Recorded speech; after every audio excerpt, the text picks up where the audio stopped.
Alors on va avoir un peu maintenant la réaction, non pas des pouvoirs publics. On avait invité Frédéric Valtou, qu'on connaît bien au Sintan parce qu'il est déjà venu, mais il est au ministère de la Santé avec sa ministre de tutelle, et j'ai pas très bien compris, il gère les drapeaux olympiques. Ils accueillent les drapeaux olympiques, donc c'est sport et santé, au ministère de la Santé. Donc il avait une bonne excuse.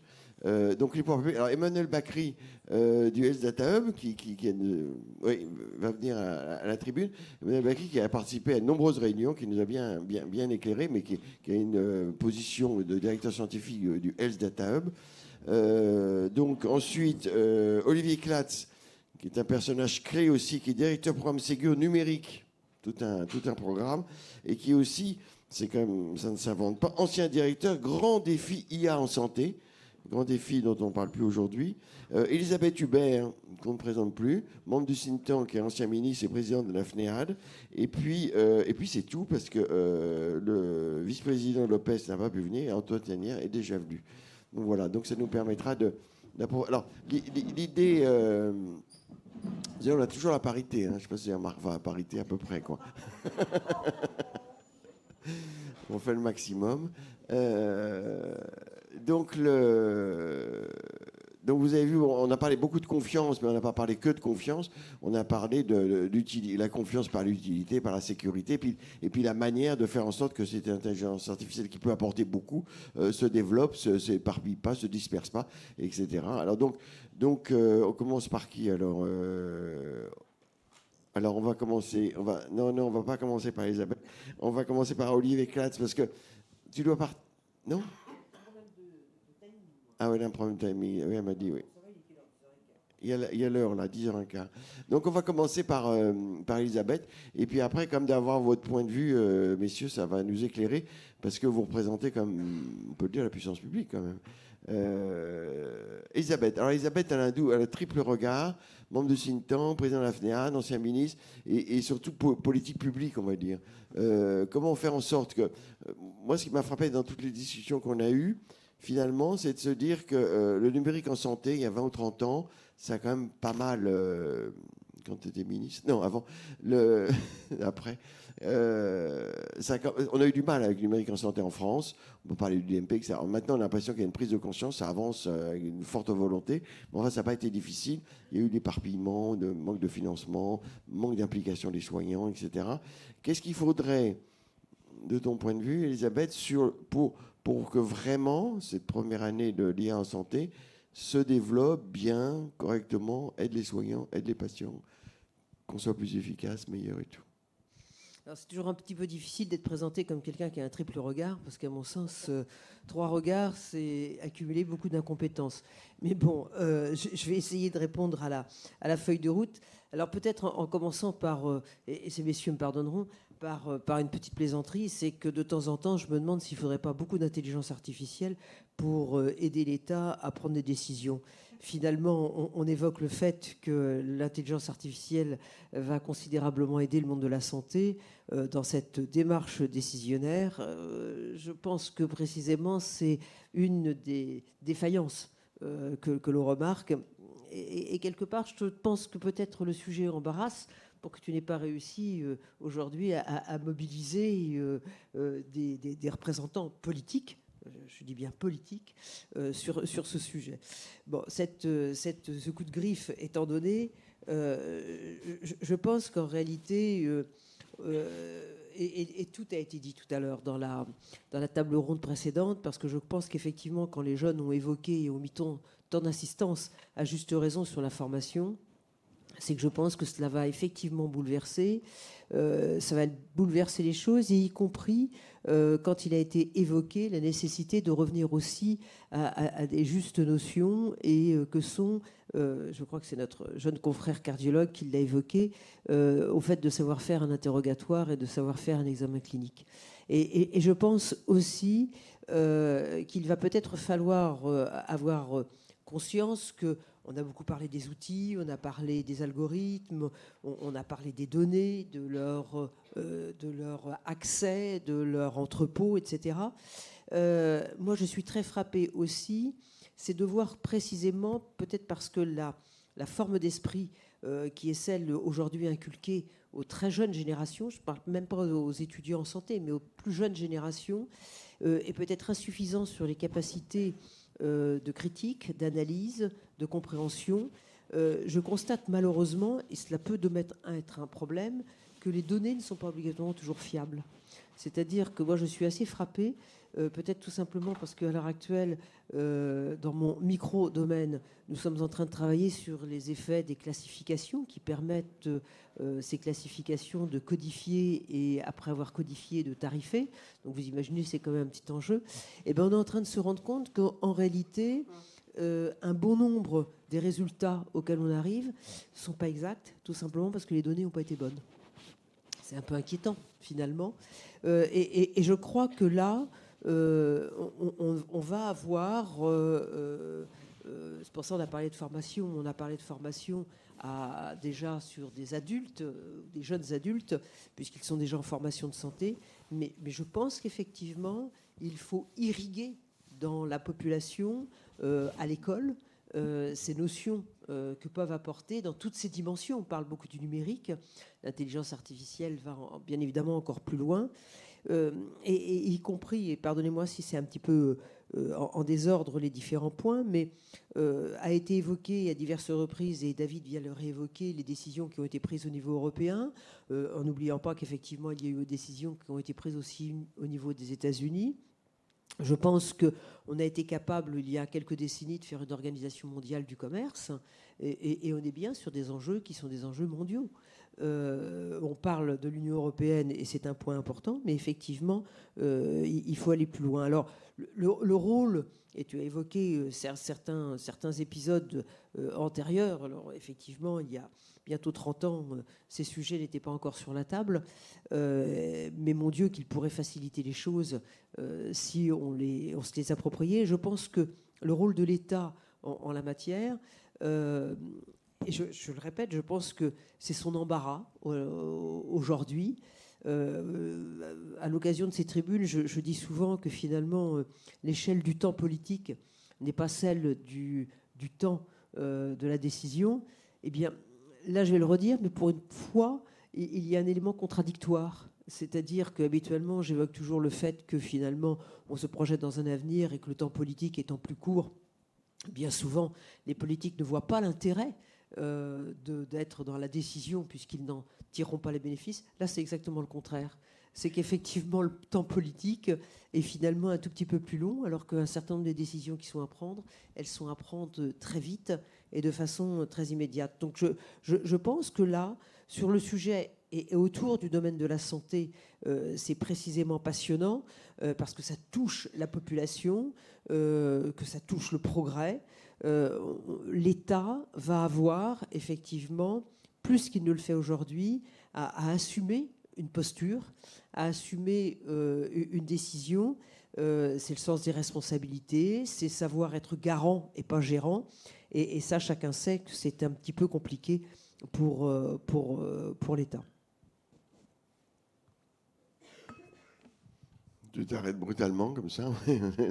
Bon alors, donc messieurs, vous êtes au cœur de la machine, au cœur de la machine d'intelligence artificielle, surtout des données de santé, surtout du financement avec le Ségur. Donc vous allez nous dire ce que vous pensez de notre recommandation, et puis répondre à la question. Alors c'est vrai que les pouvoirs publics ont pris des décisions, ils sont engagés. Enfin, je veux dire, il y a encore du boulot, on pourrait dire, mais de clarification, d'identité, de gouvernance. Olivier Clatz, vous connaissez particulièrement tous ces problèmes. Vous connaissez les soignants, vous connaissez les lourdeurs du système. Expliquez-nous un peu comment vous voyez les choses et comment ça va accélérer. Alors, déjà, merci de m'avoir invité. Du coup, je pense pour ne pas être longtemps, je vais essayer de combler les trous que moi j'ai vus dans les recommandations, si vous le voulez bien. Il y en a beaucoup ? Moi, j'en vois. Non, alors déjà, peut-être pour vous dire... mais on a laissé quelques-uns pour vous donner la parole. C'est gentil. Non, mais pour vous dire sur le financement, on a mis des financements qui sont absolument colossaux. Hein, entre la stratégie d'accélération santé numérique qui fait plus de 500 millions d'euros et le Ségur du numérique en santé qui fait 2 milliards d'euros. Très honnêtement, je pense qu'on a mis en 3 ans là, ce qu'on n'a pas mis en 30 ans. Donc si on n'y arrive pas avec ces moyens-là, c'est peut-être qu'il ne faut pas que regarder les financements. Je pense qu'il y a d'autres éléments à aller regarder, parce que vraisemblablement, enfin moi je pense qu'on a mis tous les moyens et on a même du mal à dépenser l'argent. Donc c'est Oui, vraiment mais justement, c'est si un on gros en est enjeu. sur les moyens, le Ségur 1 et Ségur 2, Ségur 2, il aurait dû commencer. Ségur 1, vous allez me dire si je me trompe, c'était l'équipement des professionnels de santé. Le Ségur 2, c'était l'usage. Et on voit que le Ségur 2 a du mal à se mettre en route parce que l'interopérabilité n'est pas là. Et que, comme vous dites, ce n'est pas qu'un financement. Après, c'est que ça pénètre tout le système de santé. Oui, exactement. Alors je vais complexifier un petit peu le propos. Oui. En fait, on avait, vous en avez parlé déjà plusieurs fois, la problématique du DMP. Le DMP, personne l'utilise parce qu'il est vide parce que personne l'utilise. Donc il fallait rompre le cercle vicieux là. Le choix qui a été fait, c'est de se dire ok, ça va être difficile dans tous les cas d'avoir de l'usage si en fait on a ces DMP vides perpétuellement. Donc il faut, que tous les patients en disposent, parce que si déjà vous avez une chance sur 10 de trouver un DMP quand votre patient il est devant vous, et que vous avez une chance sur 10 de trouver quelque chose dedans, au bout de 2 fois, vous avez une chance sur 100, et donc c'est mort, vous arrêtez. Donc c'est au bout de 2 coups, vous arrêtez, c'est facile. Donc on s'est dit, il faut l'ouvrir pour tout le monde, sauf ceux qui ne le veulent pas, et ça rejoint une des mesures que vous avez proposées là, qui est sur le don d'organes, qui va plus loin, hein. Je pense qu'Emmanuel commentera dessus, mais je pense que c'est la perspective qu'il faut se donner, c'est-à-dire de dire en fait, il y a un choix qui est politique, pour le coup, qui a été pris à l'époque par le Sénat, qui est de dire finalement c'est quelque chose qui est proposé à tous les citoyens sauf ceux qui s'opposent, et qui est une inversion de la norme, et qu'on pourrait prolonger notamment justement pour l'usage des données secondaires, donc l'usage pour la recherche. Donc on s'est dit on rompt ce cercle vicieux, on essaye d'avoir des DMP pour tout le monde et on essaye de les remplir. Et les remplir, en fait, l'une des clés, c'est pas qu'une question d'interop. Donc on entend beaucoup parler d'interop, mais en fait les normes d'interopérabilité, elles existent depuis 20 ans et ça remplit pas le DMP, hein. Donc la problématique, en fait, c'était faire en sorte que les professionnels et les éditeurs, essentiellement, s'engagent dans cette démarche. Je vais vraiment caricaturer, moi je suis assez terre à terre. Je pense que les professionnels, leur premier enjeu, c'est déjà que ça leur rajoute pas du temps. Et c'est un très gros enjeu, en fait. Ça paraît simple, et c'est très difficile de ne pas rajouter et de ne pas faire, entre guillemets, perdre du temps médical. Donc quand on investit, on pense qu'on va en gagner sur le futur, mais il faut déjà que sur le très court terme, on n'en fasse pas perdre. Et donc quand vous avez des problématiques d'identité-vigilance, quand vous avez des envois de données, eh ben, ça peut créer des clics en plus. Et donc on a passé beaucoup d'énergie à essayer de réduire ces clics et cette inefficience du système. Ensuite, il y avait des enjeux en effet d'interopérabilité et puis d'envoi systématisé. On a dû aussi changer la loi pour faire en sorte que ça devienne une obligation et pas une option. Donc là, c'est pareil, dans le même sens que pour les patients, c'est devenu une obligation pour les professionnels, sauf motif légitime, d'envoyer ces données de santé. Donc vous voyez, c'est pas qu'une question d'interopérabilité, il y a un certain nombre de petits détails, mais quand on fait de la politique publique, il y a à la fois les stratèges politiques, et puis à la fin, il faut faire de l'opérationnel pour que ça marche pour de vrai. Et pour de vrai, en général, il y a pas mal de petits interrupteurs à passer. Ceci étant dit, donc cette vague 1, elle s'est plutôt bien passée, en tout cas de notre point de vue, puisqu'on avait fixé un objectif qui est de la majorité des données de santé, estimée à 500 millions.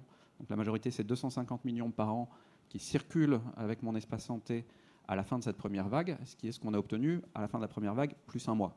Donc bon, je pense pour une fois, on avait 20 ans de retard, là on a eu un mois de retard.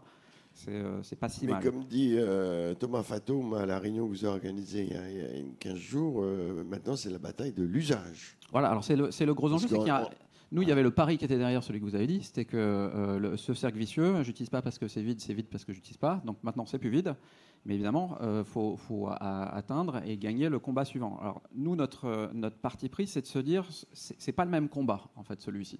Parce qu'il y a de la valeur dans ces données. Tout professionnel de santé, il sait bien qu'il interroge son patient, on en a parlé juste avant, qu'il a besoin des données qui proviennent du labo, de l'hôpital, les antécédents, etc. Et donc, le pari qu'on fait, c'est que cette information, il n'y aura pas à forcer pour qu'elle soit utilisée. Ce n'est pas le but d'ailleurs, parce que si on doit forcer, c'est que ce n'est pas utile. Par contre, il faut la rendre facilement accessible pour des professionnels qui aujourd'hui n'en ont pas l'habitude. Et donc c'est ça, en fait, véritablement la vague 2, c'est faire en sorte que de la même manière qu'il n'y a pas besoin d'un clic pour envoyer, il n'y a pas besoin de clics partout pour identifier le patient, eh bien là, de la même manière, on essaye de réduire le nombre de clics pour savoir si le patient dispose d'un espace santé. C'est très terre à terre, mais c'est comme dans votre téléphone. Si vous n'avez pas d'email, ça ne sonne pas. Si vous avez un email, ça sonne. Voilà, c'est pareil, pas d'espace santé, pas de nouveaux documents, ça ne sonne pas. Et puis un petit badge si jamais il y a quelque chose. Ça paraît vraiment terre à terre ce que je vous dis, mais derrière, il y a 100 000 logiciels à changer, il y a 200 éditeurs de logiciels, il y a des centaines de milliers de professionnels impactés, 3000 hôpitaux. Et donc, c'est un travail titanesque de faire ce que je suis en train de vous raconter. Ceci étant dit, moi, dans ma vie, juste avant de financer ces échanges de données de santé, je faisais aussi du financement de l'intelligence artificielle. C'est là où j'ai pas mal travaillé avec Emmanuel. Et en fait, quand on a mis en place, alors là c'est la vague 1 de l'IA, il y avait la vague 0 avec le rapport Villani, et puis il y avait des vagues -1 aussi. Donc à la vague 0, quand on a mis en place des financements, en fait, nous on s'est dit, bon, faut qu'on arrête en gros d'arroser le sable, c'est-à-dire de mettre en place des financements qui n'aboutissent pas sur des produits qui arrivent concrètement sur le marché et qui accompagnent notre système de santé, et puis qui même potentiellement s'exportent à l'international. Mais si déjà on a du mal à les absorber, nous, on a un problème. Et donc, du coup, on a fait un appel à projet qui était assez simple, qui continue encore aujourd'hui, et qui dit, voilà, nous, on vous finance vos études cliniques, qui est en réalité l'un des gros enjeux, qui est sous-estimé par les techos, c'est-à-dire souvent, je dirais, le parti pris, c'est de penser qu'il n'y a que des datas à analyser, et puis que derrière, on mettra sur le marché. En fait, il y a une étape qui est au moins aussi capital intensive que l'étape de développement du logiciel, c'est l'étape de la validation. Ça rejoint tous vos sujets sur la confiance. Et donc, on a mis en place ce dispositif de financement avec un seul critère qui est de dire, montrez-nous que vous êtes sérieux, c'est-à-dire montrez-nous que vous avez une hypothèse de bénéfice médical, c'est quand même pas énorme, c'est une hypothèse, et montrez-nous que vous avez mis en place un système qualité. On ne vous demande même pas qu'il soit parfait, on vous demande juste de nous montrer que vous avez eu un audit pour montrer que vous avez commencé à le mettre en place. 2 critères. Vous êtes crédible, vous avez une hypothèse que vous servez à quelque chose, et vous êtes crédible, vous avez commencé à mettre en place un système qualité qui est strictement nécessaire pour toutes les sociétés qui font du dispositif médical. Derrière, on a encore aujourd'hui des taux de financement qui sont inférieurs à la taille de l'enveloppe. Parce qu'on n'arrive pas à avoir des projets qui remplissent juste ces 2 critères. C'est-à-dire qu'ils sont à la fois crédibles dans leur démarche médicale et crédibles dans leur démarche, je dirais, entrepreneuriale. Et donc, moi, le sentiment que j'ai, donc du coup, on a des budgets qui sont non dépensés. Et alors, comment faire alors, parce que c'est En fait, c'est le tout début de l'entonnoir. C'est-à-dire oui. qu'en fait, au début de l'entonnoir, on a énormément de gens qui font de la recherche, mais des gens qui font de la recherche avec une vraie hypothèse médicale et la capacité de faire une étude clinique et la mise en place d'un système qualité, parce que c'est strictement nécessaire si demain vous voulez aller sur le marché, en fait c'est la base, et bien ça on en a beaucoup moins. Et donc en fait, moi mon sentiment, donc du coup si je prends vos recommandations, c'est qu'en amont, on a besoin d'amorcer beaucoup plus du côté des chercheurs. Alors vous l'avez mentionné aussi du côté des soignants, le côté formation, mais c'est les chercheurs, c'est les ingénieurs, c'est les soignants, et que tout cela doivent travailler dans un contexte où il y a des règles du jeu. Et ces règles du jeu, elles sont quand même assez claires. Dans le monde de la santé, il faut apporter un bénéfice et il faut être sérieux. C'est les enjeux de confiance que vous mentionnez, donc les process qualité. C'est vraiment la base de la base, mais aujourd'hui, vous avez beaucoup d'entrepreneurs dans le monde de la santé qui n'ont pas ces règles de base. Et si je prends l'autre extrême du spectre... Donc, il faut changer les entrepreneurs. Non, il en faut plus. Nous, on a un problème de tuyaux. Donc, on a un entonnoir qui n'est pas assez large. Donc, il faut aller chercher beaucoup plus large. Et il faut que Aujourd'hui, il y a énormément de recherche qui est faite dans la santé. Il y a énormément de recherche qui est faite dans les instituts, l'INSERM, le CEA, l'INRIA, énormément de recherche qui est faite dans les hôpitaux universitaires, énormément. Mais passer l'étape de l'entrepreneuriat, aller de cette recherche vers l'entrepreneuriat et comprendre les codes de cet entrepreneuriat avec les financements, avec les règles sur la qualité, je ne reviens pas sur ce que j'ai dit, ça, on a du mal à passer ce cap. Donc là, on a un vrai enjeu de convertir plus notre recherche. Et sur l'autre extrémité du spectre, donc pour moi, vous êtes un peu au cœur du spectre. En fait, en amont, il y a cet entonnoir-là. Et puis tout au bout, il y a le financement, évidemment, de ces dispositifs. Et moi, le sentiment que j'ai, parce que dans ma vie d'avant, j'étais aussi entrepreneur, j'ai dirigé une des sociétés dont on a parlé juste avant, c'est qu'on est sur des technologies qui sont intrinsèquement extrêmement scalables. C'est-à-dire qu'en fait, on pourrait potentiellement les diffuser massivement auprès de l'ensemble des professionnels de santé. Mais aujourd'hui, on a un modèle de paiement qui est très souvent relié à un acte ou à l'achat d'un logiciel, mais qui n'est pas pertinent dans le cas d'une valeur associée médicale. Et moi, mon sentiment, c'est qu'on a besoin de développer des nouveaux mécanismes d'achat qui permettent d'acheter massivement ce type de logiciel. Je prends un exemple, mon ancienne société qui s'appelle TheraPixel en disclosure. Elle est en discussion avec le plus gros assureur privé américain pour équiper l'ensemble de ces centres d'un coup. C'est à peu près la taille de la CNAM. Voyez, et c'est ce genre de raisonnement qu'on n'arrive pas à faire dans notre pays parce qu'on a des modèles d'achat qui ne correspondent pas à cette philosophie, quoi. Surtout sur l'équipement parce que pour qu'on comprenne bien, vous financez l'équipement des professionnels de santé. Oui, sur le logiciel, oui. sur le logiciel, mais en fait, ça marche pas forcément très bien parce qu'il y a plusieurs éditeurs de logiciels. On avait invité, je crois qu'il est dans la salle, Francis Mombrini, qui est la fédération des logiciels des soignants libéraux. Ils ont du mal à favoriser l'interopérabilité, favoriser l'équipement des professionnels et qui s'en servent. Donc après, c'est le Ségur 2. Mais là, on a l'impression qu'il y a un flou. Là, on a l'impression que ça marche pas vraiment. Bah de notre point de vue, ça marche très bien, parce que notre objectif, c'était avoir une majorité des documents qui arrivent. Parce qu'on avait des médecins dans la salle, il y avait Jean-Paul Ortiz qui disait ça ne marche pas l'interopérabilité dans nos logiciels. Il y a plein de petits éditeurs de logiciels, ça ne fonctionne pas. Si on veut changer, on ne peut pas. Enfin, faut peut-être que... Alors, la question, c'est est-ce que c'est parfait? Là, on vous rejoint. Ah non, mais vraiment pas parfait que ça marche. Ouais. Non, mais on est donc, devant des difficultés. Ça marche, et pourquoi le Ségur 2, quelle est sa mission, et pourquoi il n'est pas encore lancé? Alors, il y a plein de questions dans votre question. Je recommence par si ça marche. Il y a des grosses difficultés aujourd'hui, je pense, qui sont rencontrées par les professionnels de santé. Je vous ai dit, nous, on a essayé de faire de notre mieux pour ces problématiques d'ergonomie, mais c'est encore un des très, très gros enjeux aujourd'hui. Je pense qu'il y a largement autant de temps qui sont perdus en clic à droite, à gauche que sur des problématiques d'interopérabilité. Et c'est vraiment un des enjeux. L'une des raisons profondes à ça, c'est, je pense, le nombre d'éditeurs de logiciels. C'est-à-dire qu'il ne faut pas se le cacher, on est un petit pays. On a énormément d'éditeurs, si vous regardez sur le monde de la médecine libérale que vous avez cité juste avant. On a énormément d'éditeurs. Aujourd'hui, on tire beaucoup sur la machine, c'est-à-dire qu'on leur demande beaucoup, et on sent bien qu'il faut des capacités d'investissement importantes et que toutes ne les ont pas, et que l'objectif numéro 1 des éditeurs, ça devrait être de satisfaire leurs clients et pas de satisfaire les pouvoirs publics. Et ça, aujourd'hui, on voit qu'il y a beaucoup d'éditeurs qui sont dans un compromis parce qu'on tire d'un côté sur la machine et qu'ils n'ont pas les capacités d'investissement, et donc on se retrouve avec des logiciels qui se dégradent au fur et à mesure que nous, on leur demande des choses. Donc ça, c'est un des très gros enjeux. Oui, mais c'est un énorme enjeu, parce que ça bloque un peu tout, quand même. Bah, nous, on fait pas de la politique industrielle au ministère de la Santé. Par contre, nous, on est légitime de dire, on souhaite monter le niveau maintenant de tout l'écosystème. Et après, je dirais aux entrepreneurs de prendre leurs responsabilités vis-à-vis de ce qu'on leur demande. Mais il y a des clients qui râlent aussi en face, et c'est normal. Quand ça marche moins bien. Et donc, voilà, à la fin, je pense que les meilleurs, évidemment, subsisteront. Mais on est dans une phase, évidemment, de gros bouleversements en ce moment. Vous l'avez dit, le numérique en santé, il a subi un énorme contre-choc là, entre il y a 3 ans et aujourd'hui. Donc ça, c'est sur votre question. Est-ce que ça marche parfaitement? Non. Est-ce que nos objectifs sont remplis? Oui, parce qu'il faut continuer de travailler énormément. Et le Ségur 2, alors? Le Ségur 2, c'est ce que je vous disais. Notre objectif, c'est d'atteindre des usages extrêmement basiques. On n'est pas sur l'intelligence artificielle. On est déjà à faire en sorte que le patient dispose de son ordonnance dans son téléphone et puis que la labo de biologie puisse aller chercher la demande ou la prescription d'examen et puis qu'il puisse renvoyer au professionnel le compte-rendu. Ça paraît assez basique, ce que je dis. Il n'y a aucun pays de la taille équivalente de la France qui a réussi à mettre en place ce type de parcours de soins vraiment très basique sur l'ensemble des usages. Donc là, je vous ai pris la bio, mais je peux vous faire la radio, je peux vous faire la pharmacie, je peux vous faire la ville-hôpital. Même pas le Danemark? Non, j'ai dit de la taille de la France. Oui, mais enfin, le Danemark, c'est... Bon, le Grand Danemark, alors le Danemark étendu. C'est 7 régions, quoi. Ouais.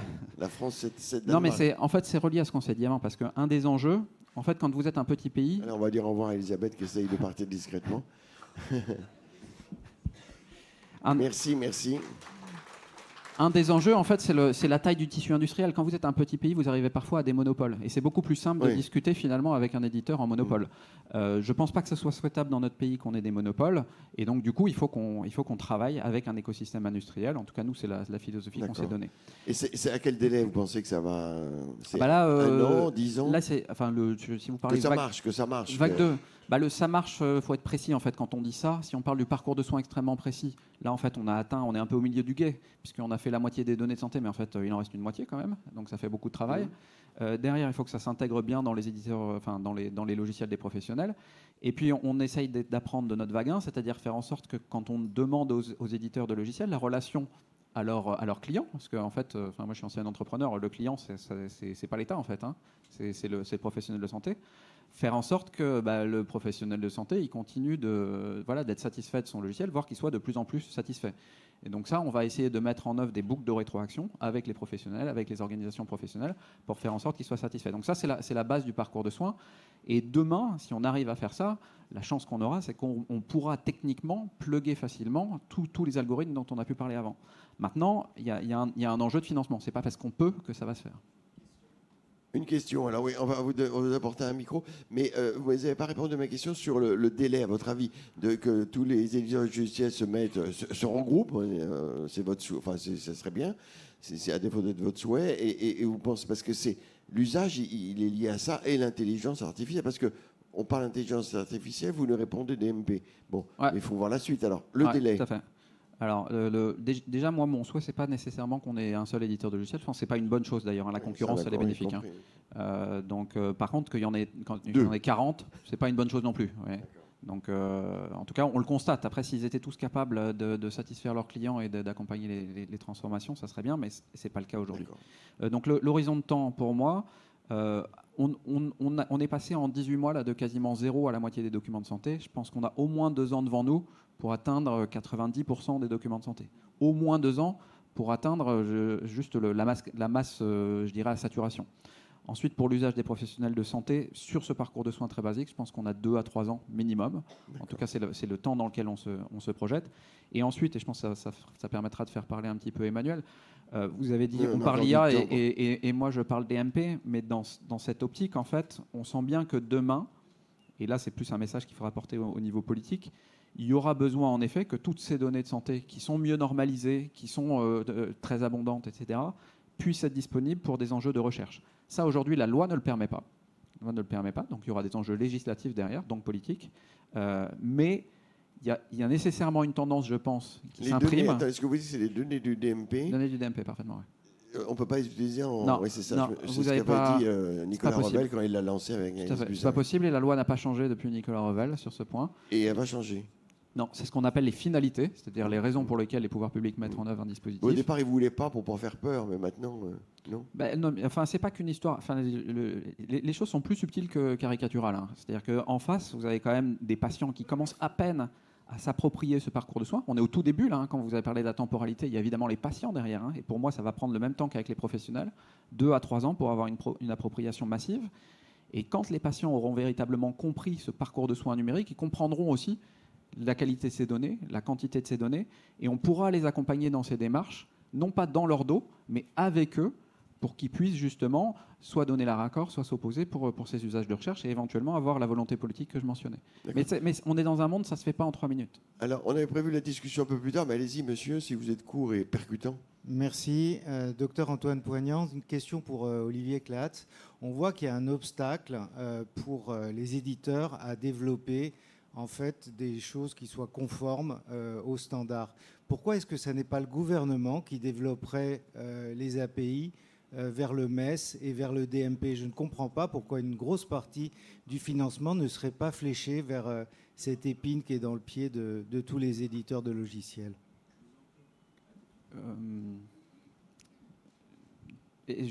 On va peut-être faire un échange parce que je ne suis pas complètement sûr de bien comprendre votre question.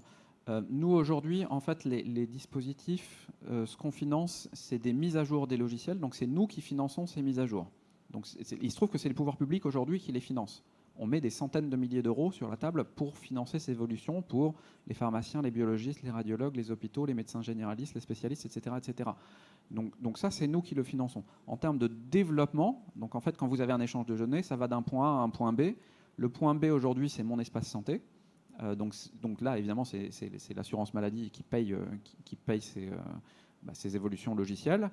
Et le point A comme le point C, si on est dans un parcours, c'est le professionnel de santé ou l'établissement de santé. Et là, nous, en fait, ce qu'on fait, c'est qu'on fait les normes, mais on ne vient pas développer à la place des éditeurs de logiciels, tout simplement parce qu'on n'a pas le droit de prendre nos petites mains, d'ailleurs on n'a pas la compétence, pour développer dans les logiciels. Donc je ne suis pas sûr de bien comprendre votre question. Attendez, oui. Non, mais l'idée, pourquoi l'État ne fabrique pas des logiciels, c'est votre question. En open source, est-ce que l'État ne pourrait pas développer des API? C'est ça que je ne comprends pas. Ah ok, d'accord. J'ai pas de réponse formelle là-dessus. Nous, on pensait que ça serait simple, et puis en effet, on constate avec vous que c'est pas si simple que ça.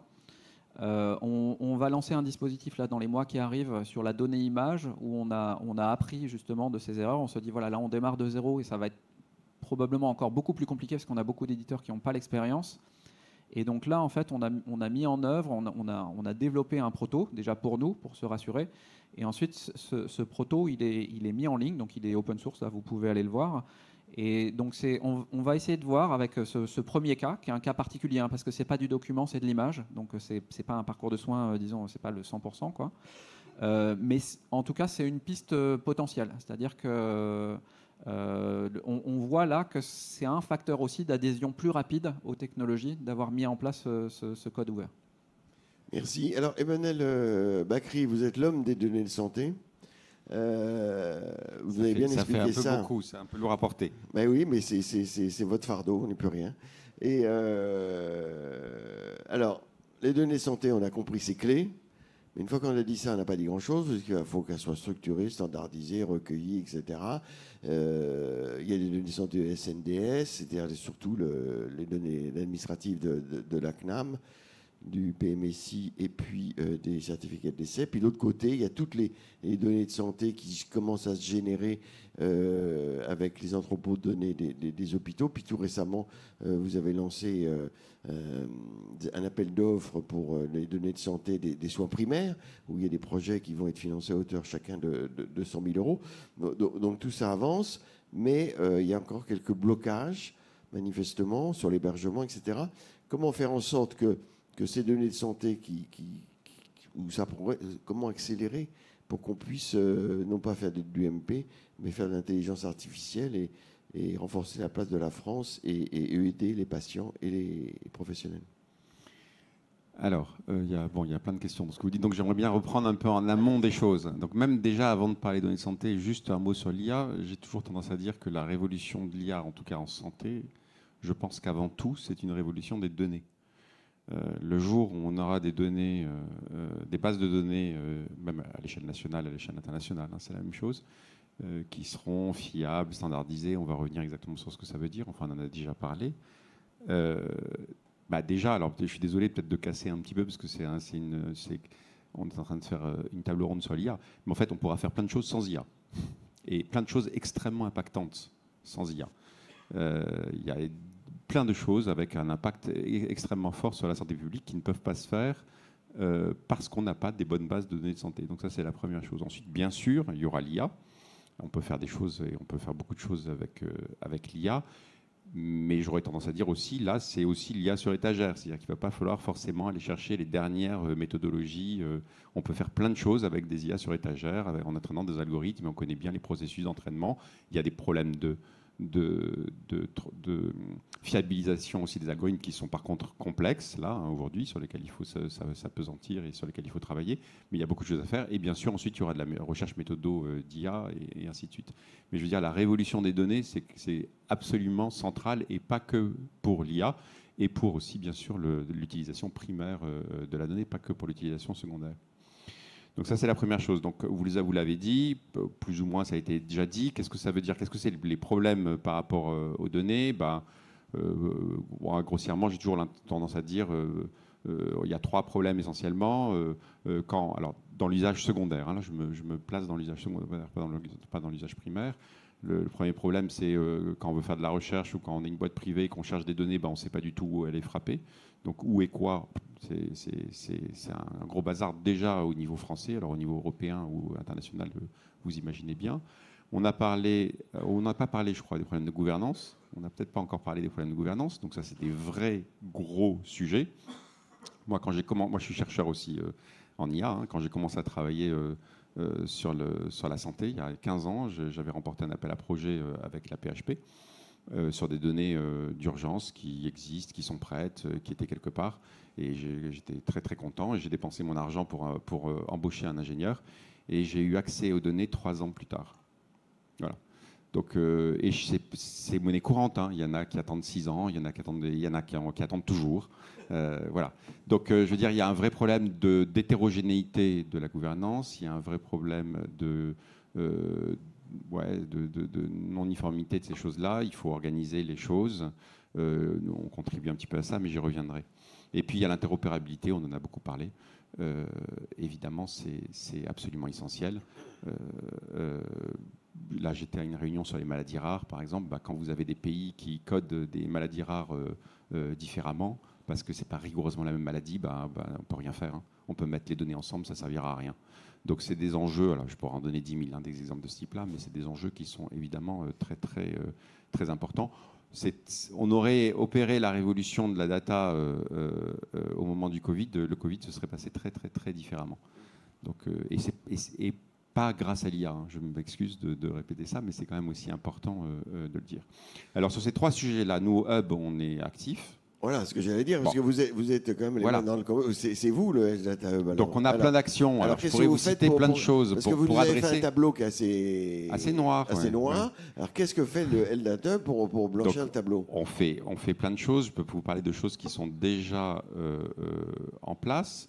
Donc je pense que beaucoup d'entre vous ont entendu parler de l'appel de le financement des EDS, des entrepôts de données de santé dans les hôpitaux. Pour nous, c'est très important d'avoir un réseau d'entrepôts de données de santé dans les hôpitaux sur lesquels s'appuyer et qui soient interopérables, et avec un périmètre, on est en train de définir un périmètre de données qui soit interopérable, qui soit le même dans tous ces EDS, et donc qui soit ensuite remontable pour avoir un panorama national sur certaines pathologies. Nous, on accompagne aujourd'hui un peu plus d'une centaine, je crois 110 projets.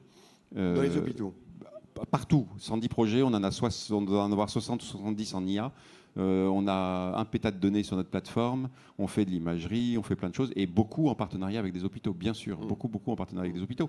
Mais on souffre, mais pas que nous, toute la recherche française en santé souffre du fait que les EDS ne sont pas vraiment matures. Il y a quelques hôpitaux où ça se passe bien, mais la plupart des EDS ne sont pas matures, et il y a un manque d'interopérabilité qui est extrêmement fort. Nous, notre optique, dans le monde idéal, parce que je pense qu'on va certainement parler de la plateforme à un moment donné, je sens la question vous démanger, mais dans le monde de la... Ouais, je sais pas, écoute, je sais pas. Dans le monde idéal, nous, la plateforme, on voit l'utilité pour exclusivement 2 cas d'usage qui nous semblent paradigmatiques. Le premier, c'est... vous voulez faire de la recherche, vous voulez entraîner des algorithmes d'IA, par exemple, sur des données qui sont multicentriques, donc ça va pas être simple, et potentiellement avec un chaînage pour repérer les patients qui sont similaires sur plusieurs centres, ou avec un chaînage avec le SNDS. Vous voulez faire quelque chose comme ça, c'est très technique à réaliser, et pour nous, il y a un rôle d'une plateforme nationale à jouer, et à ce moment-là, on remonte les données idéalement à la demande, parce qu'on a des entrepôts de données de santé qui sont interopérables, donc ça se fait facilement à ce moment-là. On remonte à la demande sur la plateforme du Hub, et les gens opèrent, et ensuite on remet les données là où elles étaient. Ça, c'est le premier cas d'usage.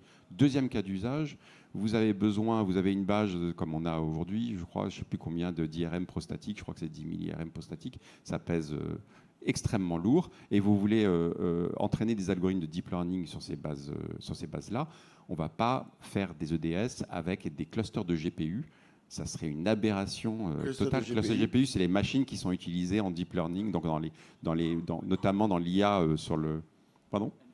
NVIDIA, tout le monde a dit NVIDIA en tête. Bon, enfin voilà, c'est ces machines qui sont extrêmement utiles et utilisées énormément pour entraîner de l'IA, on va dire, assez exigeante, notamment l'IA pour tout ce qui est imagerie.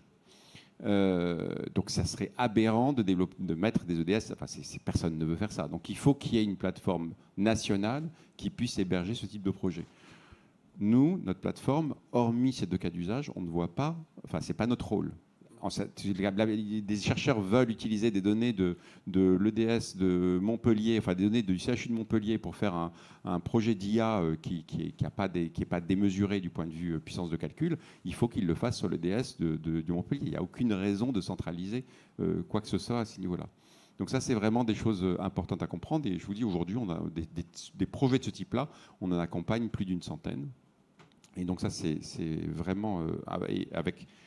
vraiment une panoplie de projets extrêmement différentes. Il y a du privé, il y a du public, il y a des grosses entreprises, il y a des startups, il y a plein de choses. Et il y a déjà des projets qui ont délivré et des choses vraiment belles.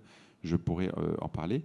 Et puis, je voudrais parler de tout ce qu'on fait aussi, bien sûr, au niveau européen. Donc, au niveau européen, le Health Data Hub, je pèse mes mots, est devenu un acteur majeur de la donnée de santé. puisqu'on est on a été missionné par la Commission européenne en réponse à un appel à projet pour coordonner la mise en place de l'espace européen de données de santé pour l'usage secondaire de la donnée. L'espace européen de données de santé, il y a un usage primaire, et nous, c'est sur l'usage secondaire. On est en train de mettre en place un pilote de cet espace européen de données de santé pour l'usage secondaire. On a avec nous, dans notre consortium, 8 plateformes nationales avec un mandat national comme le Hub. En total, il y a 17 institutions. On est en train de mettre en place des services centralisés. Ça fait presque 1 an et demi qu'on bosse dessus. Ça sera fini à la fin de l'année. Donc des services centralisés, par exemple. Donc ça va répondre à la première question que je posais dans les problèmes, les freins sur les données. C'est où et quoi. Et ben, on va avoir un service centralisé avec des métadonnées qui seront accessibles à tout le monde. Et vous pourrez interroger les 8 plateformes. On va construire un réseau des plateformes, de ces 8 plateformes nationales.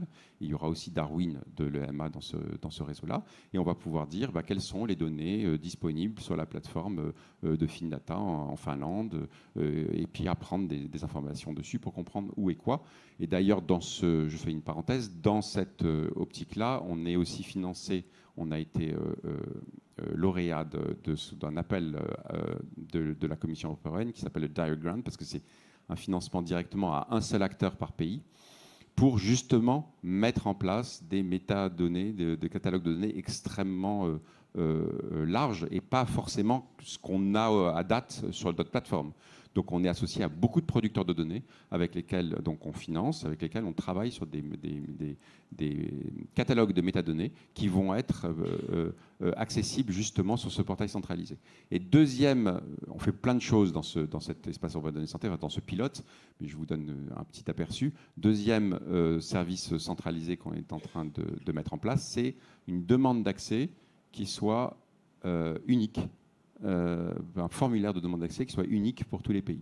On a beau avoir le RGPD. Alors ça c'est au niveau européen, mais l'accès à la donnée est toujours très compliqué, vous l'avez dit. Oui, mais il faut alors il y a une chose importante, c'est qu'il faut travailler au niveau national en même temps qu'au niveau européen. Il ne faut pas faire les choses en disant on fait d'abord national, ensuite européen. On est mort si on fait ça. Oui. Donc c'est important d'avoir les deux. C'est toujours très difficile. L'accès à la donnée est toujours très difficile. Je pense qu'il est. Est-ce que vous travaillez à simplifier? C'est le but, c'est ce que j'arrête pas de dire quand même quelque part là. Oui. Alors peut-être que je l'ai peut-être pas dit assez clairement, mais je pense qu'il est moins compliqué qu'avant. Donc même par exemple, alors pour parler du SNDS, les délais sont encore beaucoup trop longs. C'est évident, les délais sont beaucoup trop longs, mais sont infiniment moins longs que ce que c'était avant. Et on travaille à l'accélération, et donc notamment il y a un enjeu fondamental qui est pour nous la copie. Enfin, avoir des mécanismes d'extraction de données du SNDS qui soient beaucoup plus rapides qu'aujourd'hui. Aujourd'hui, une fois que vous avez passé toute la gouvernance d'accès et qui vous donne l'autorisation, dans le meilleur des cas, d'accéder aux données du SNDS, ce qui prend déjà un certain temps, vous attendez 9 mois pour avoir une extraction de données. Donc ça, c'est des choses qui sont totalement aberrantes. Et si on attend 9 mois, c'est qu'en fait, les données sont hébergées sur des serveurs qui ne sont pas capables de délivrer plus rapidement ces extractions. Alors justement, tant au niveau européen qu'au niveau français, il y a le problème de l'hébergement de la plateforme qui est hébergée par Microsoft Azure, qui pose un problème. La CNIL a donné une autorisation au Health Data Hub un peu du bout des doigts, et pour 3 ans, je crois, pour une période assez limitée. Est-ce que ce problème de l'hébergement sur une plateforme d'origine américaine, est-ce qu'aujourd'hui, qu'est-ce que vous en pensez? Est-ce que c'est un problème? Est-ce qu'on n'a pas les moyens d'en développer une autre? Alors il y a plein de sujets qui sont posés par rapport à ça. Alors, en deux mots. Il y a un sujet général sur l'IA déjà. C'est-à-dire que est-ce qu'on veut avoir une plateforme qui concurrence les plateformes des GAFAM? Je ne parle même pas du hub, là. Ça, c'est déjà un sujet en soi. Est-ce qu'on veut avoir, notamment sur l'IA, des plateformes cloud souveraines, européennes, parce que françaises qui rivalisent avec les GAFAM, moi j'y crois pas, mais bon, ça c'est mon avis personnel. Européenne. Non, mais pour rivaliser avec un Google ou un Azure, il faut être un tout petit peu réaliste là-dessus quand même.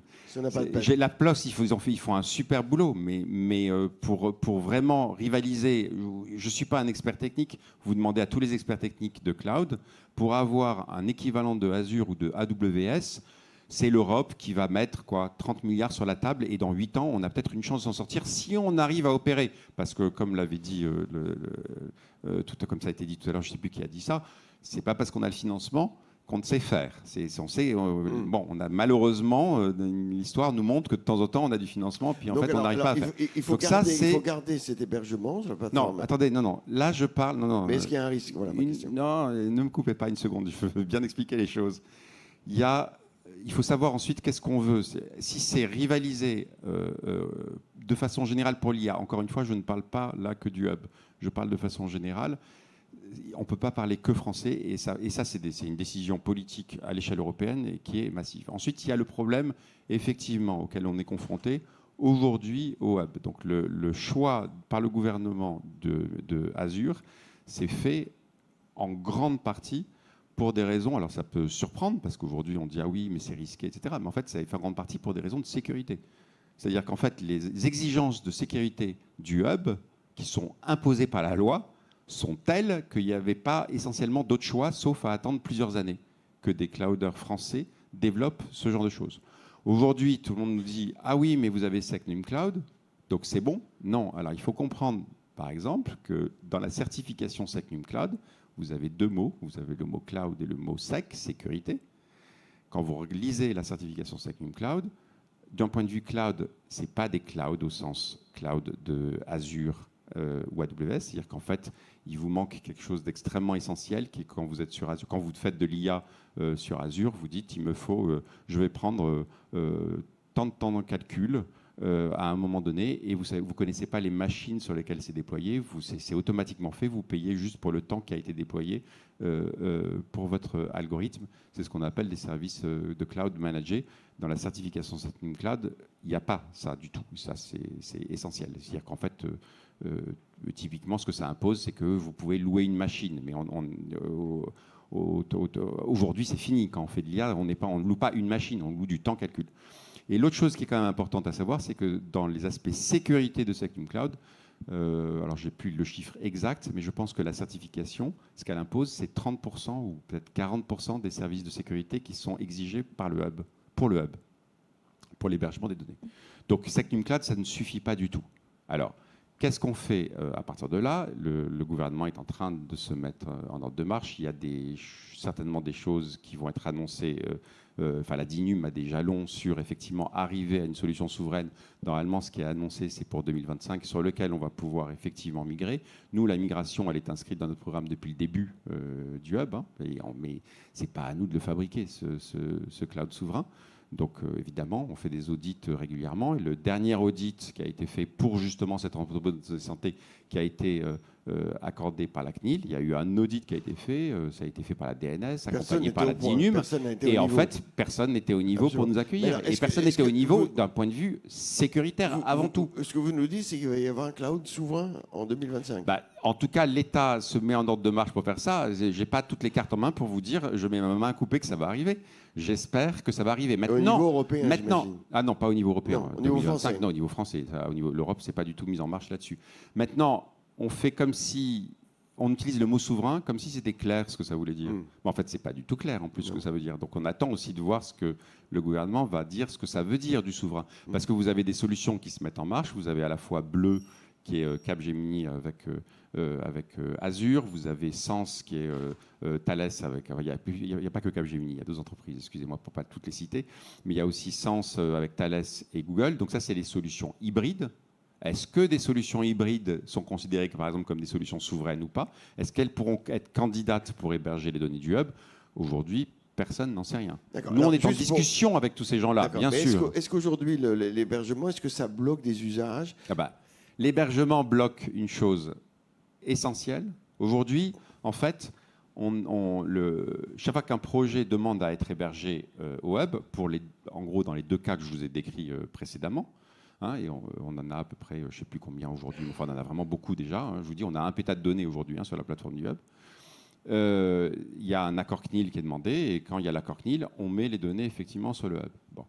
Donc aujourd'hui, on fonctionne comme ça. Là où le bas blesse, c'est que quand c'est le SNDS qui est concerné, et c'est ce que je vous ai raconté tout à l'heure, c'est-à-dire que quand c'est le SNDS qui est concerné, il y a un blocage terrible qui est que l'extraction aujourd'hui prend 9 mois. C'est-à-dire qu'une fois que vous avez la CNIL qui a dit OK, où vous avez un accès permanent, donc ça peut aller même carrément assez vite. En fait, les données pour avoir les extractions et ensuite pour pouvoir les mettre sur le hub, c'est 9 mois. C'est 9 mois parce que les machines qui font les extractions ne sont pas au niveau. On ferait une copie, c'est quelque chose qui était prévu dès le début du hub. On aurait, alors en attendant la solution souveraine en 2025 promise par l'État, enfin il y a tout en ordre de marche. Aujourd'hui, il faut faire quelque chose en attendant ces choses-là. On aurait une copie du SNDS sur la plateforme du hub. Les extractions, on les fait en quelques semaines. D'accord. Donc c'est pour ça qu'on se bat. C'est un sacré problème. Oui. Ouais, d'accord. On pourra en parler longuement. Vous avez compris, les données de santé, c'est tout. Donc on a 10 minutes de questions-réponses. Monsieur avec la casquette, on va vous apporter un micro. Oui, bonjour. Je suis Guillaume, multi-entrepreneur. Il y a une question sous-jacente. C'était au niveau de la source des données. Vous aviez dit que vous aviez des partenariats et vous travaillez avec plusieurs alliances ou stratégies. Est-ce que vous pouvez nous donner des exemples? Oula, oui. Alors, je crois qu'on très précis. On a plus de 100 partenariats. Donc, je vais vous donner des exemples comme ça qui me viennent à l'esprit, mais qui me semblent assez importants. Donc, on a un très gros partenariat avec Unicancer, donc, qui est l'association de tous les centres de lutte contre le cancer. Donc, par exemple, à quoi correspond ce partenariat? C'est quoi? Qu'est-ce qu'on en fait? À chaque fois, on ne structure pas la donnée ou on ne travaille pas sur la donnée si on ne sait pas c'est pourquoi faire. De toute façon, ça n'a pas de sens. Donc, à chaque fois, on a quelque chose d'extrêmement concret derrière. Donc, en fait, aujourd'hui, on est à notre deuxième appel à projet avec Unicancer, où, en fait, on propose à toutes les équipes des CLCC de proposer des projets qui seront financés par le hub et qui mobilisent des données de différents CLCC. Donc, ça, on est en général toujours du multicentrique. Et les projets gagnants, aujourd'hui, donc on en a 6 comme ça de projets. Les projets qui ont gagné sont financés par le hub. On travaille sur la mise en qualité des données, sur la standardisation, qualité des données et ainsi de suite. On met tout sur le hub dans une bulle sécurisée. C'est des données qui sont pseudonymes. Enfin bon, il y a plein de niveaux de sécurité, vous imaginez bien. Ils opèrent leur projet et l'idée, c'est qu'à la fin de leur projet, et ça c'est toujours l'idée du hub, c'est que les données qui sont mobilisées par les porteurs de projets soient ensuite partagées largement à tous les acteurs de l'écosystème. Donc ça, c'est un exemple de partenariat. Je peux vous parler d'une start-up qui a été un des premiers partenaires du hub, c'est une start-up qui s'appelle Implicity, qui fait de la surveillance de cardio, donc de pacemaker. Et donc, ils ont des données temps réel de plus de 10 000, je crois, je crois qu'ils sont à plusieurs dizaines de milliers de pacemakers. Et ils voulaient faire un algo, un DM, qui permette d'évaluer le risque de complications cardiaques. Maintenant, ils n'avaient pas l'information dans les pacemakers, on n'a pas l'information de la complication cardiaque. C'est une information qui se trouve dans le SNDS.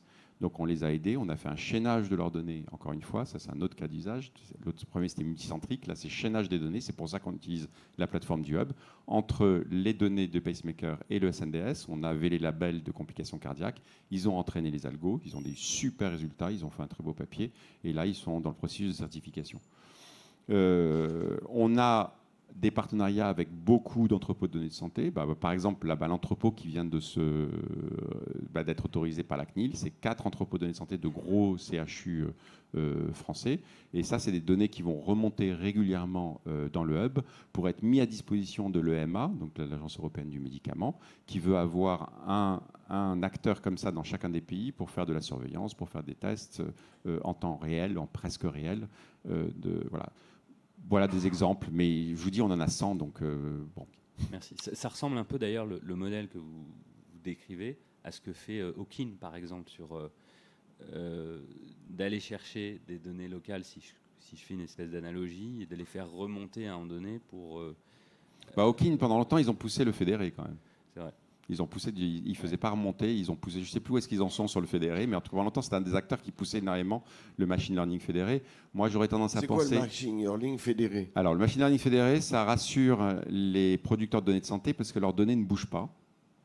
Et c'est l'algorithme qui va bouger pour s'entraîner sur les données du CHU de Montpellier, ensuite s'entraîner, machin, et va faire des allers-retours entre tous les centres. Ça a cet avantage de rassurer parce que les données ne bougent pas. Il y a des détracteurs. C'est un peu de la recherche aujourd'hui. Il y a des détracteurs, il y a des gens qui sont pour. Voilà. L'avantage, je vous l'ai dit. Le désavantage, c'est que c'est lourd. Ça veut dire que, notamment, il va falloir, au lieu de sécuriser de façon extrêmement intense un endroit qui doit être centralisé, vous devez sécuriser tous les nœuds. il faut sécuriser toutes les transmissions, donc c'est en fait des coûts qui sont énormes. Et pour le chercheur qui fait sa recherche ou du développement sur du machine learning fédéré, il n'a pas accès à tout ce qu'on a accès quand on n'est pas en fédéré. Ça limite un petit peu les choses. J'aurais tendance à penser qu'au niveau national, ça n'a pas tellement de sens. Il vaut mieux centraliser à la demande, idéalement. S'il ne faut pas centraliser de façon pérenne, c'est centraliser à la demande, ou peut-être centraliser certaines bases nationales extrêmement importantes de façon pérenne, mais sinon à la demande. Et par contre, à un niveau européen, travailler sur du fédéré, parce que là, bouger des données d'un pays à un autre, on ne va pas y arriver de toute façon. Vous voulez ajouter quelque chose, Olivier Clatz? Est-ce qu'il y a d'autres questions, d'autres commentaires? Oui, alors on va vous apporter un micro. Vous vouliez dire quelque chose? Moi, ça m'inspire là, les réflexions que vous avez. On a l'impression qu'on dresse un tableau un peu noir en fait d'un certain nombre d'éléments qui sont mis en œuvre. Pas du tout, on est dans un enthousiasme absolument incroyable. Non, mais justement, je pense que c'est assez important. Il y a des décideurs dans la pièce et je pense que les journalistes jouent un rôle assez important en fait là-dedans. C'est que je pense qu'on a fait des erreurs pendant pas mal de temps et le tableau il n'est pas tout blanc aujourd'hui ou il n'est pas tout vert. Néanmoins, moi, ce que je constate, c'est que sur les 2-3 dernières années, que ce soit sur l'usage des données secondaires ou sur l'usage des données primaires, on a fait un bond en avant absolument prodigieux, au point où on n'est pas capable de trouver un pays de taille équivalente, on a cité le Danemark, mais c'est discutable, qui a des évolutions comparables. Et je pense, moi, mon message, c'est de dire il faut évidemment garder en tête cette ambition et qu'on peut toujours faire mieux. Mais il faut ici se rendre compte qu'on n'est pas toujours les plus mauvais, ce n'est pas toujours les Américains qui sont les meilleurs, et on est parfois capable de faire des choses très bien avec, et ce n'est pas les pouvoirs publics qui font, ça c'est aussi l'autre truc qu'il faut garder en tête, c'est que nous, parfois on stimule, on met des financements, mais en réalité c'est les professionnels de santé, c'est les éditeurs, c'est les patients, c'est eux qui sont à l'origine de la transfo.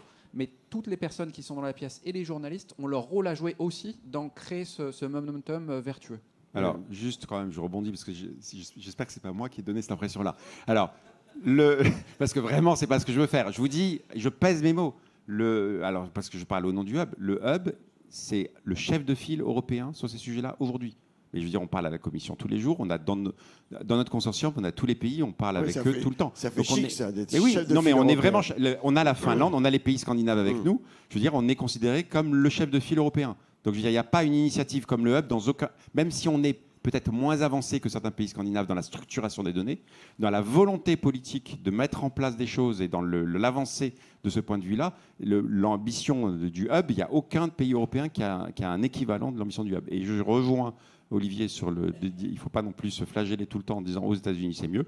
Je vous donne juste un exemple, je pourrais vous en donner plusieurs, de choses qui n'est pas possible aux États-Unis, qui est possible en France. C'est le chaînage des données.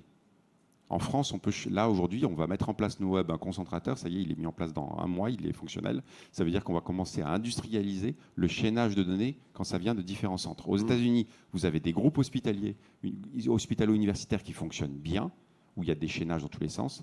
Chaîner des données entre deux groupes hospitalo-universitaires, c'est juste impossible. De par la loi, c'est un enfer, personne ne le fait. Donc ça, c'est des choses qui sont... On a encore une question, un commentaire. Et on avait dit qu'on finirait à 11h. Oui, vous avez le micro, allez-y, vous présentez. Oui, Antoine Malone de la FHF. Peut-être une question... Ah oui, Antoine Malone de la FHF, ça c'est le grand monsieur de... Ouf.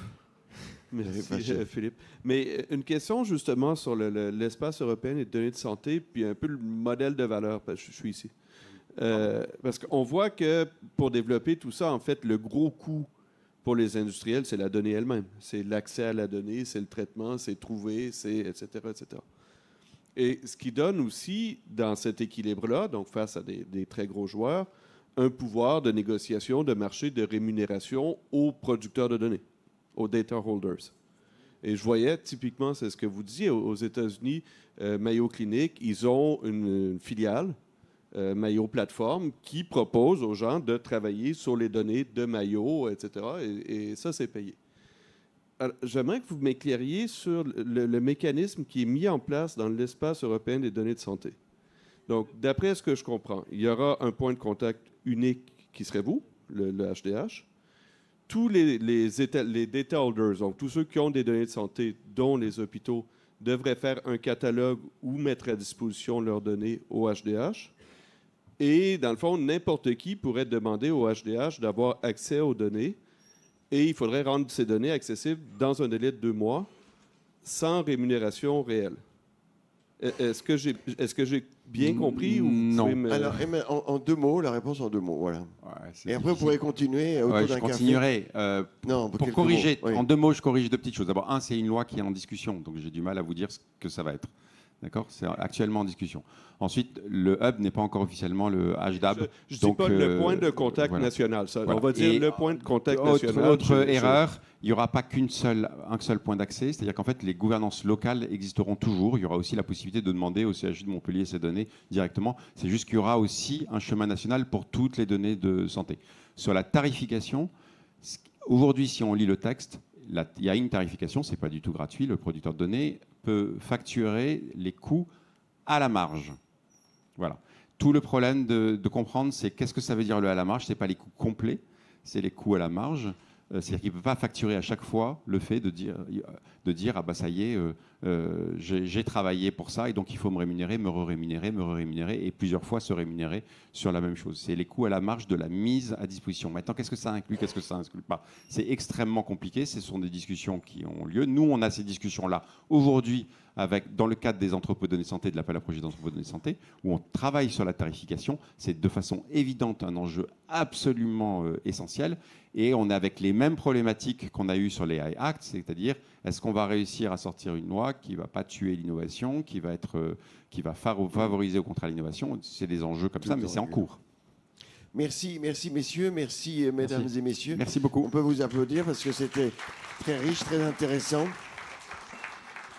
Lisez cette reco et les 13 recommandations spécifiques de la deuxième partie, parce que ça nous a donné beaucoup de travail, on en est très fiers. Et donc, on vous remercie de le lire. Merci, à l'année prochaine.